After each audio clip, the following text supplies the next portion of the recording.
আজকে আমরা ইংলিশ গ্রামারের প্রথম রুল নিয়ে আলোচনা করছি। রুল 1, যে আনকাউন্টেবল নাউনের সাথে সবসময় সিঙ্গুলার ভার্ব ইউজ হয়। আনকাউন্টেবল নাউন সবসময় সিঙ্গুলার ফর্মে ব্যবহৃত হয়, আর আনকাউন্টেবল নাউনের সাথে কখনো এ অ্যান ইউজ হয় না। তার এক্সাম্পল দেখা যায়, he gave me an advice.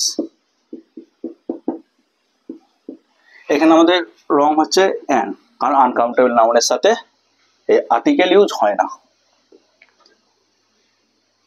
এই টাইপের আরো এক্সাম্পল দেখা যাক। ইনফরমেশন, এই শব্দটার সাথেও তাই। ওয়ার্ক, ওয়ার্ড,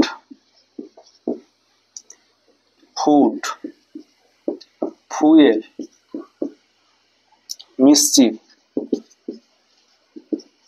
এই টাইপের আরো অনেক উদাহরণ আছে।